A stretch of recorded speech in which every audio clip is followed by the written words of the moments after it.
Bismillahirrahmanirrahim. Assalamualaikum warahmatullahi wabarakatuh. Waalaikumsalam warahmatullahi wabarakatuh.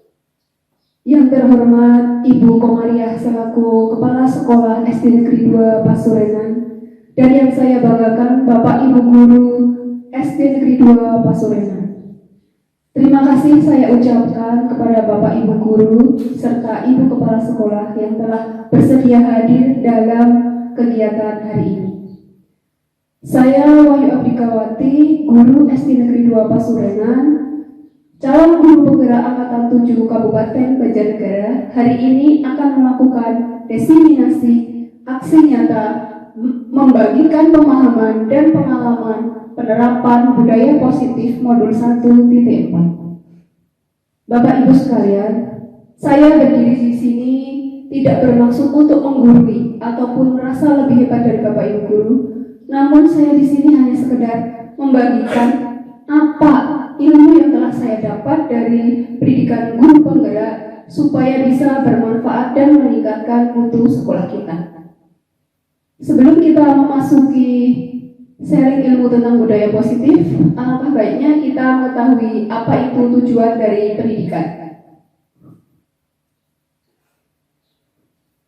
Tujuan dari pendidikan yaitu menurut Ki Hajar Dewantara, tujuan pendidikan adalah menuntun segala kodrat yang ada pada anak agar mereka dapat mencapai keselamatan dan kebahagiaan yang setinggi-tingginya, baik sebagai manusia maupun sebagai anggota masyarakat.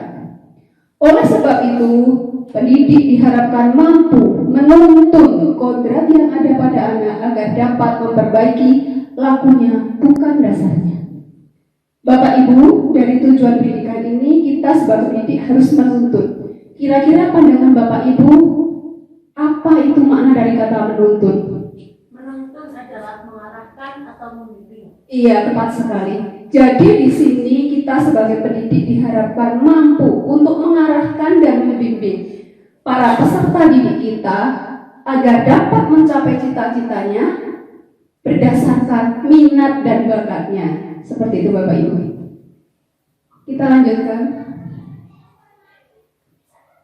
Selanjutnya kita akan sharing budaya positif. Budaya positif di sekolah yaitu kebiasaan di sekolah yang berpihak pada siswa agar mereka dapat berkembang menjadi pribadi yang kritis, penuh hormat dan bertanggung jawab sesuai dengan profil pelajar Pancasila. Bapak Ibu, saya ingin bertanya, apakah di SD kita sudah menerapkan budaya positif ini? Sudah. Iya, betul sekali. Jadi di SD kita sudah melaksanakan budaya positif ini. Misalnya budaya positif yang telah kita laksanakan apa saja, Ge? Berdoa sebelum dan sesudah pelajaran. Iya, berdoa sebelum dan sesudah pelajaran. Terus apa lagi? Senyum sapa salam di sekolah. Senyum sapa salam di sekolah. Membuang sampah di tempatnya. Itu merupakan salah satu budaya positif yang telah kita laksanakan. Adapun konsep utama budaya positif yaitu ada 7 Bapak Ibu. Yang pertama yaitu perubahan paradigma belajar. Yang kedua disiplin positif. Yang ketiga kebutuhan dasar manusia. Yang keempat motivasi perilaku manusia. Yang kelima keyakinan kelas. Yang keenam posisi kontrol guru. Dan yang ketujuh adalah segitiga restitusi.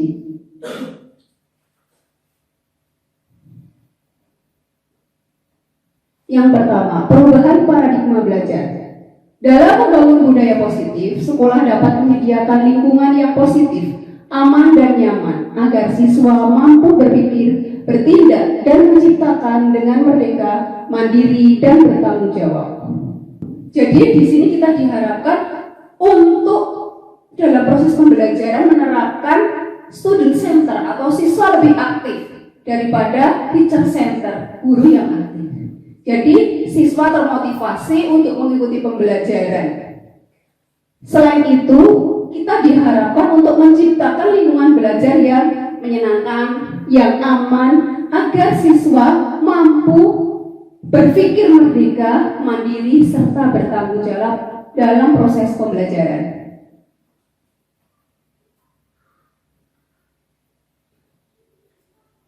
Yang kedua yaitu disiplin positif. Disiplin diri mempelajari bagaimana cara kita mengontrol diri dan bagaimana menguasai diri untuk memilih tindakan yang mengacu pada nilai-nilai kita yang dihargai agar tercapai tujuan mulia yang diinginkan. Nilai-nilai yang kita hargai adalah nilai-nilai kebajikan, yaitu sifat positif manusia yang merupakan tujuan mulia yang ingin dicapai setiap individu. Nilai-nilai ini terdapat dalam profil pelajar Pancasila. Coba sekarang profil pelajar Pancasila itu ada 6 dimensi, ya. Apa saja itu dimensinya?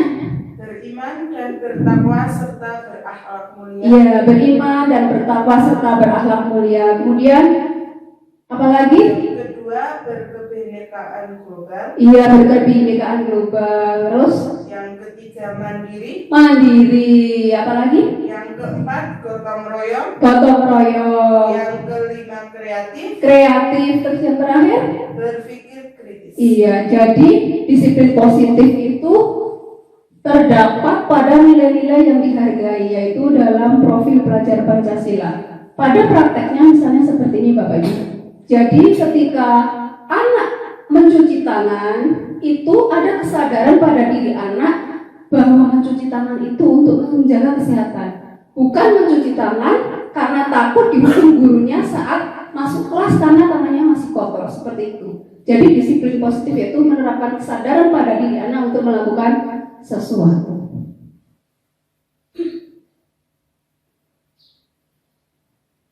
Selanjutnya yang nomor 3 yaitu kebutuhan dasar manusia. Seluruh tindakan manusia memiliki tujuan tertentu. Realitas kebutuhan setiap orang berbeda-beda. Ketika seorang siswa melakukan suatu perbuatan yang bertentangan dengan nilai-nilai kebajikan atau melanggar peraturan, hal itu sebenarnya dikarenakan mereka gagal memenuhi kebutuhan dasar mereka. Di sini kebutuhan dasar manusia ada 5 Bapak Ibu. Yang pertama yaitu bertahan hidup. Yang kedua, kasih sayang dan rasa diterima. Yang ketiga, kebebasan. Yang keempat, kesenangan. Dan yang kelima, penguasaan. Untuk kebutuhan bertahan hidup yaitu biasanya bersifat fisiologis seperti sandang, pangan, papan, rasa aman. Misalnya seorang anak yang berangkat sekolah dengan posisi dia belum sarapan, tentunya dia tidak akan konsentrasi dalam belajar. Terus ada lagi misalnya seorang anak yang sering dibully di sekolah bersama teman-temannya, maka mungkin dia akan merasa minder dan kurang percaya diri. Oleh karena itu kita harus memenuhi kebutuhan dasar anak atau siswa tersebut. Selanjutnya yang kedua yaitu kasih sayang dan rasa diterima. Kasih sayang dan rasa diterima ini biasanya tercermin dari siswa yang menuntut gurunya untuk selalu diperhatikan. Misalnya ada siswa yang mempunyai tas baru, kemudian bercerita kepada gurunya, "Bu, ini loh tas saya baru." Berarti dia membutuhkan kasih sayang. Sedangkan untuk kebebasan di sini yaitu siswa membutuhkan kebebasan untuk berpendapat, untuk berkreasi, untuk menentukan cara belajar.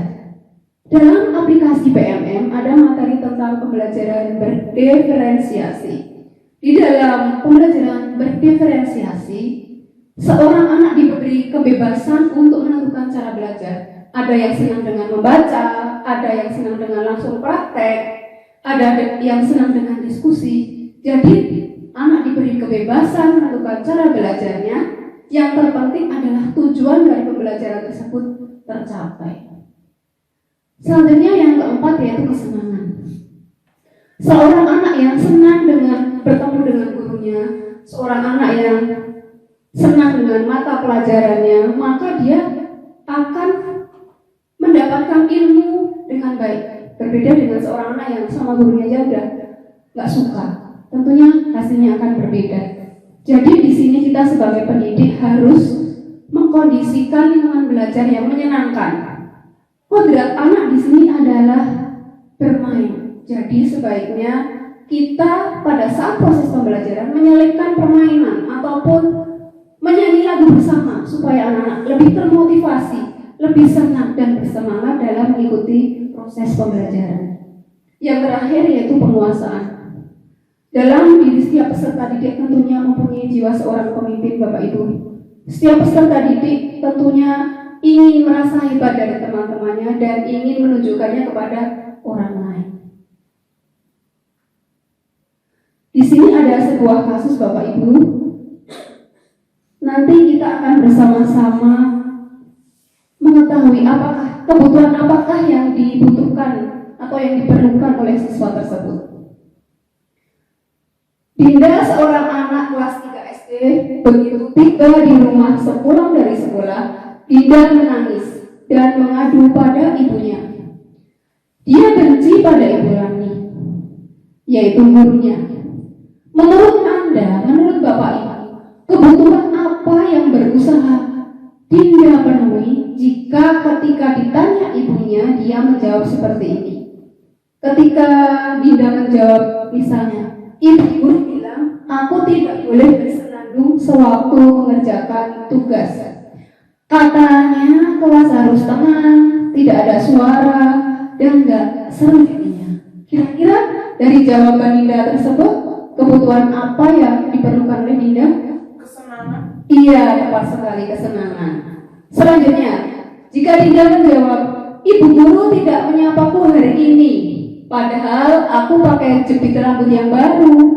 Kira-kira yang diperlukan kebutuhan apa oleh Dinda? Kasih sayang dan rasa diterima. Iya, tepat sekali.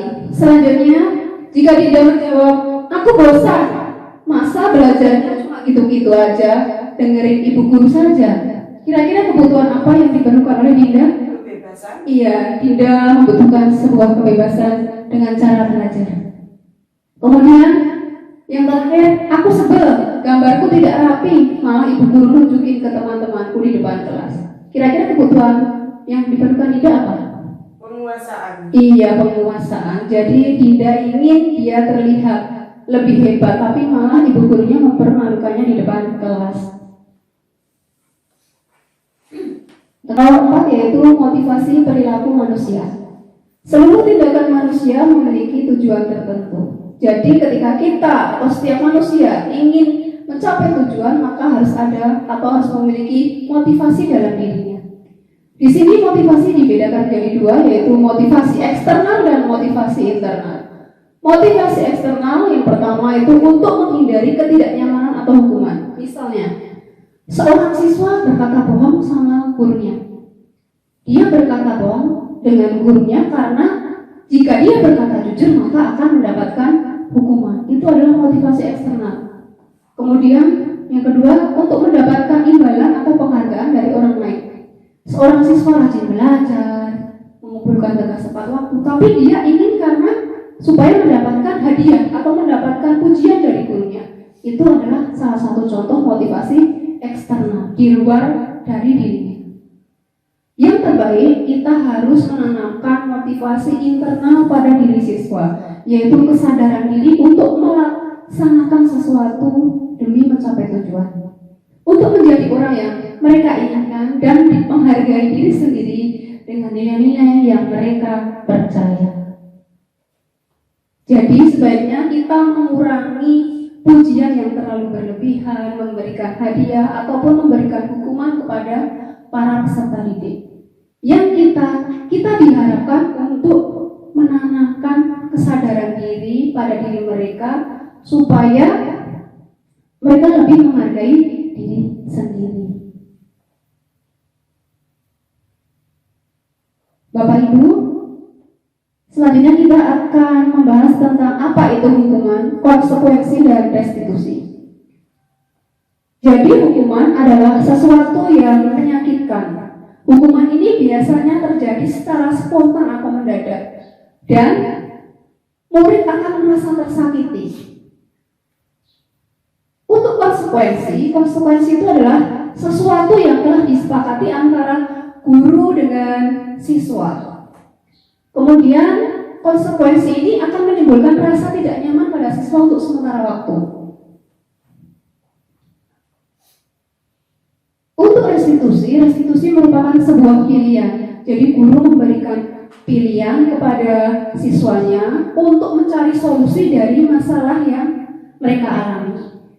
Dalam restitusi, anak akan mendapatkan penguatan. Selain itu, masalah juga dapat terselesaikan.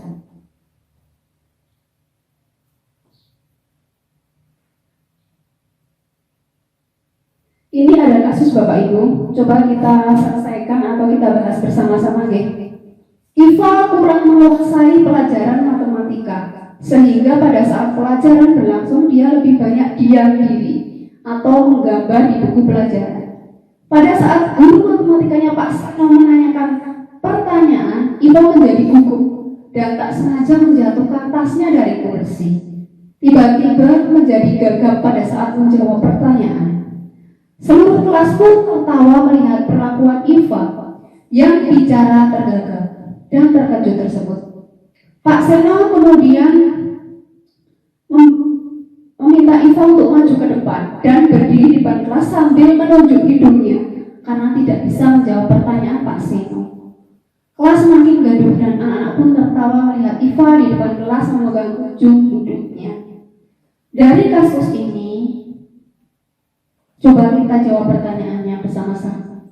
Apakah Bapak Ibu setuju dengan tindakan Pak Seno terhadap Iva? Tidak. Iya, tidak setuju ya. Menurut Bapak Ibu, tindakan Pak Seno terhadap Iva itu sebuah hukuman atau konsekuensi? Hukuman. Iya. Jadi tindakan Pak Seno adalah sebuah hukuman. Alasannya apa Bapak Ibu? Karena tindakan Pak Seno menyakiti Iva. Iya, karena tindakan Pak Seno menyakiti Iva dan dilakukan secara spontan di depan kelas. Selanjutnya kita akan membedakan hukuman atau konsekuensi. Yang pertama, lari mengelilingi lapangan basket 2 kali karena terlambat hadir di sekolah. Hukuman atau konsekuensi? Hukuman. Iya, hukuman. Karena menimbulkan apa? Menyakitkan siswa. Yang kedua, membersihkan coretan yang dibuat di meja tulis.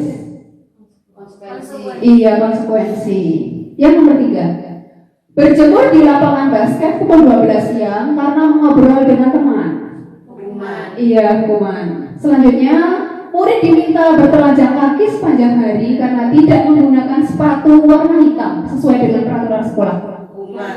Iya. Yang terakhir, membersihkan tumpahan air di meja tulis karena tersenggol pada saat belajar. Iya, berarti Bapak Ibu sudah paham ya tentang apa perbedaan antara hukuman dan konsekuensi. Kita lanjutkan materinya. Yang kelima yaitu keyakinan kelas.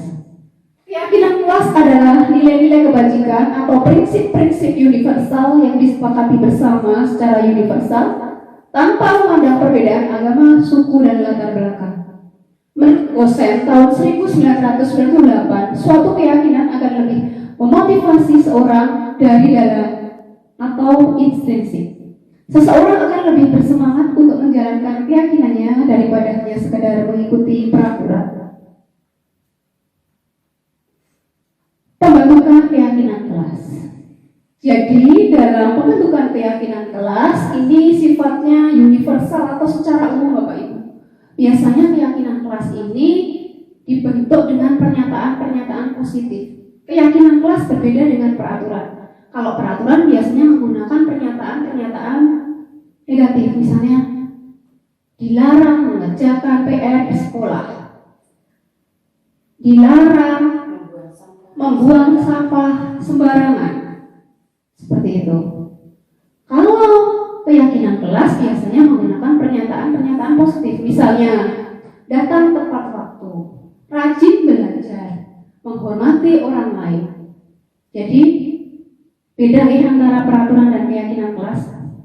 Selanjutnya, keyakinan kelas ini dibentuk melalui kegiatan curah pendapat antara warga kelas, yaitu antara guru dan murid. Kemudian setelah kegiatan itu nanti disepakati, akhirnya dari kesepakatan itu semua warga kelas, yaitu guru dan murid, harus melaksanakan keyakinan kelas tersebut. Ini adalah kegiatan pembentukan keyakinan kelas 4 yang telah saya lakukan. Dalam kegiatan ini anak-anak melakukan curah pendapat. Mereka menyampaikan pendapatnya dalam pembentukan keyakinan kelas. Setelah semua anak menyampaikan pendapatnya, kemudian kami atau semua warga kelas setuju, maka terbentuklah suatu keyakinan kelas yang harus dipatuhi dan dilaksanakan oleh semua warga kelas.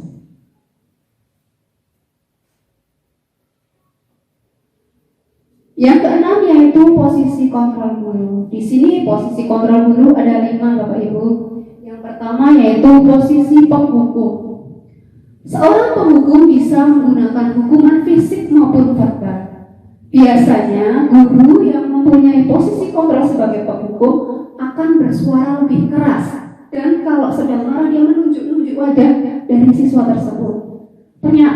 Kalimat yang sering dilontarkan oleh guru, awas ya kalau kamu tidak mematuhi peraturan, misalnya seperti itu. Jadi siswa di sini merasa ingin memberontak dan akhirnya membenci guru tersebut. Selanjutnya yang kedua yaitu posisi kontrol guru sebagai pembuat merasa bersalah. Pada posisi ini guru akan bersuara lebih lembut. Membuat rasa bersalah akan membuat orang lain merasa tidak nyaman, bersalah atau rendah diri. Pada posisi pembuat merasa bersalah, guru biasanya akan berkata, "Ibu sangat kecewa dengan kamu." Jadi dengan berkata seperti itu, maka siswa akan menunduk. Kemudian kecewa, merasa kecewa karena siswa tidak dapat melakukan perintah dari ibu guru. Selanjutnya yaitu posisi kontrol sebagai teman. Guru pada posisi ini tidak akan menyakiti murid, namun tetap berupaya mengontrol murid melalui persuasi. Biasanya posisi kontrol guru sebagai teman, ini guru akan merasa seperti sahabat, berbicara bersahabat dengan kata-kata yang lebih ramah kepada peserta didik. Misalnya, ayo bantu bu guru, demi bu guru ya, ayo dibantu. Jadi dengan kata seperti itu, maka siswa akan merasa kasihan kepada bu guru dan akhirnya mereka mau membantu. Dan yang keempat yaitu posisi pemantau. Pemantau berarti mengawasi. Kita bertanggung jawab atas perilaku orang-orang yang kita awasi. Dengan menggunakan sanksi atau konsekuensi, kita dapat memisahkan hubungan pribadi kita dengan murid. Sebagai seorang yang menjalankan posisi pemantau, biasanya guru yang menjalankan posisi pemantau ini lebih menekankan peraturan atau konsekuensi. Misalnya, jika kamu melakukan hal itu, apa konsekuensi yang harus kamu terima? Seperti itu. Biasanya guru akan berkata dengan suara yang datar. Posisi pemantau ini biasanya guru lebih sering mencatat perilaku siswa, perilaku yang positif, perilaku yang negatif, seperti itu. Selanjutnya yang terakhir adalah posisi sebagai manajer. Posisi di mana guru berbuat sesuatu bersama dengan murid, mempersilahkan murid mempertanggungjawabkan perilakunya, mendukung murid agar dapat menemukan solusi atas permasalahannya sendiri. Guru di sini sebagai manajer tidak menyalahkan siswa. Guru memberi kesempatan kepada siswa untuk mencari solusi dari masalah yang ada. Biasanya guru dalam posisi ini berkata, apa rencana kamu untuk memperbaiki hal ini? Bapak Ibu, posisi manajer ini adalah posisi yang paling ideal dan sebaiknya kita terapkan dalam penyelesaian kasus-kasus di sekolah. Selanjutnya, kita akan menjawab pernyataan di bawah ini. Kira-kira pernyataan ini termasuk posisi kontrol sebagai apa? Yang pertama, saya kecewa sekali dengan kamu. Kira-kira posisi kontrol itu sebagai apa? Membuat rasa bersalah. Iya, tepat sekali. Yang kedua, kamu tidak pernah melakukannya. Menghukum. Iya, menghukum. Yang ketiga, ayolah lakukan demi bu guru. Teman. Iya, teman. Apakah kamu mendapatkan stiker bintang hari ini? Memantau. Iya, pemantau. Bagaimana kamu bisa menyelesaikan masalah ini? Manajer. Iya, manajer. Dan yang terakhir, kamu selalu yang paling terakhir. Kira-kira posisi guru, iya sebagai penghukum.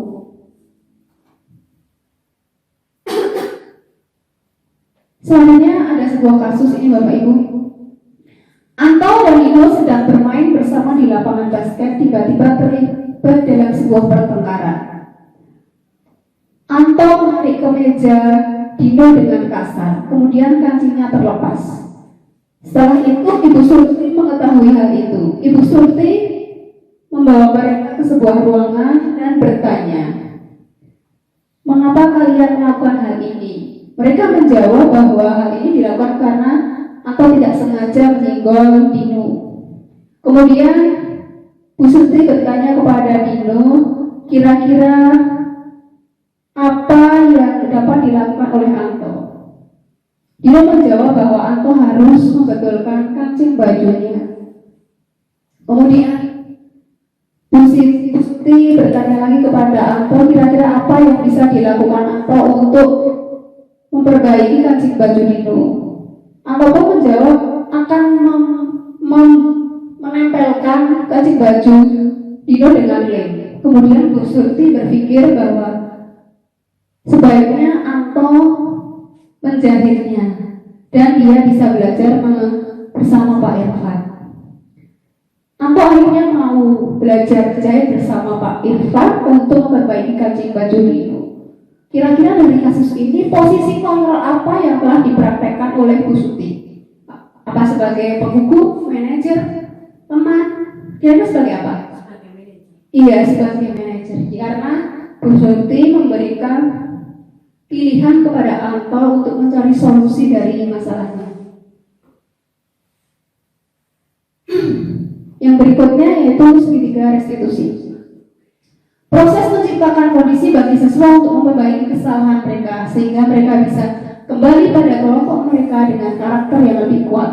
Melalui restitusi ini guru dapat 1. Membantu siswa menjadi lebih memiliki tujuan disiplin positif serta memulihkan dirinya setelah berbuat salah. Yang kedua, membantu siswa untuk jujur pada diri sendiri dan mengevaluasi dampak dari kesalahan yang dilakukan. Yang ketiga, memberikan pilihan penyelesaian masalah, bukan paksaan. Adapun tahapan segitiga restitusi yaitu ada 3. Yang pertama yaitu menstabilkan identitas. Biasanya guru akan berkata, kamu bukan satu-satunya yang pernah melakukan kesalahan ini. Kemudian tahap yang kedua yaitu validasi tindakan yang salah. Guru akan menanyakan alasan mengapa murid melakukan kesalahan tersebut. Dan yang ketiga yaitu menanyakan keyakinan. Guru akan bertanya keyakinan apa, keyakinan kelas apa yang telah mereka yakini dan bagaimana solusi atau penyelesaian masalahnya. Bapak Ibu, kemudian kita akan melihat penerapan segitiga restitusi yang pernah saya terapkan dalam kelas saya.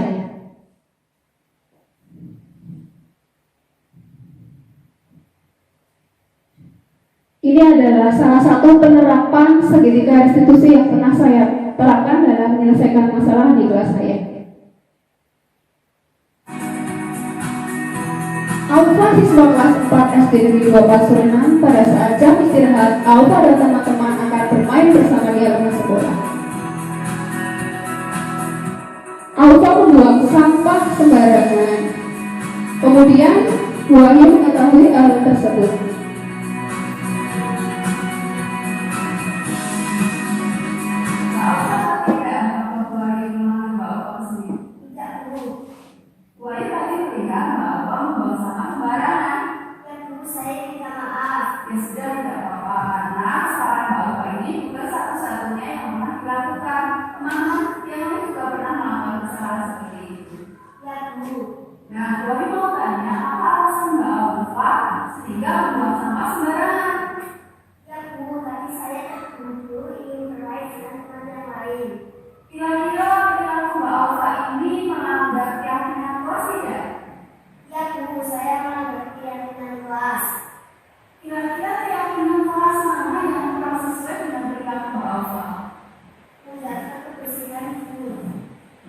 Jadi kita harus menjaga kebersihan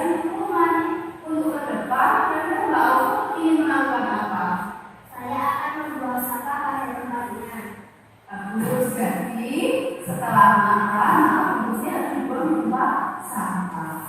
Sekarang Bapak boleh kembali istirahat dan bermain dengan teman-teman yang lain.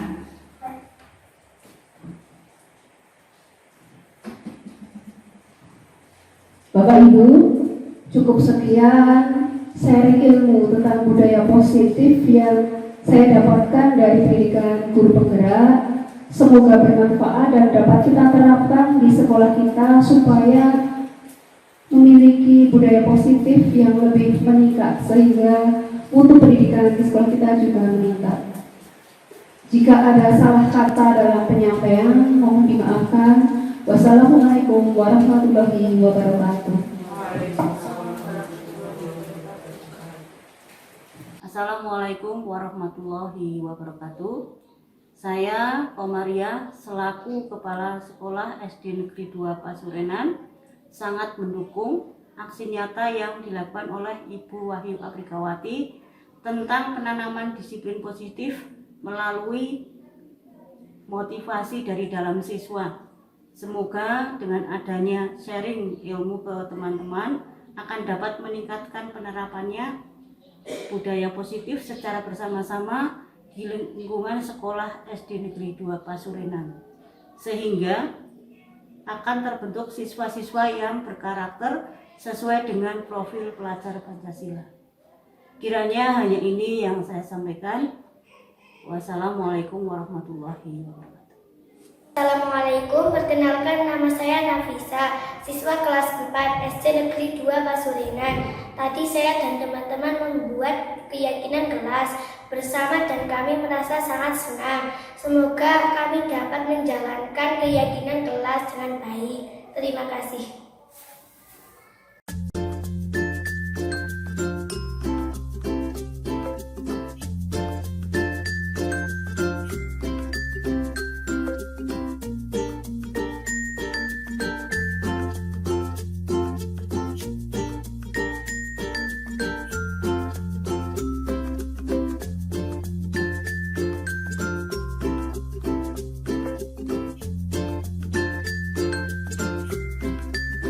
Mbak Alfa tahu tidak mengapa Bu Wahyu memanggil Mbak Alfa ke sini? Tidak, Bu. Bu Wahyu tadi melihat Mbak Alfa membuang sampah sembarangan. Ya, Bu, saya minta maaf. Ya sudah, tidak apa-apa, karena kesalahan Mbak Alfa ini bukan satu-satunya yang pernah dilakukan. Teman-teman yang lain juga pernah melakukan kesalahan seperti itu. Ya, Bu. Nah, Bu Wahyu mau tanya, apa alasan Mbak Alfa sehingga membuang sampah sembarangan? Ya, Bu, tadi saya terburu-buru ingin bermain dengan teman yang lain. Kira-kira perilaku Mbak Alfa ini melanggar keyakinan kelas tidak? Ya, Bu, saya melanggar keyakinan kelas. Kira-kira keyakinan kelas mana yang kurang sesuai dengan perilaku Mbak Alfa? Menjaga kebersihan, Bu. Jadi, kita harus menjaga kebersihan lingkungan. Untuk ke depan, kira-kira Mbak Alfa ingin melakukan apa? Saya akan membuang sampah pada tempatnya. Bagus, jadi setelah makan, maka bungkusnya harus dibuang di tempat sampah. Sekarang Mbak Alfa boleh kembali istirahat dan bermain dengan teman-teman yang lain. Baik, Bu, terima kasih.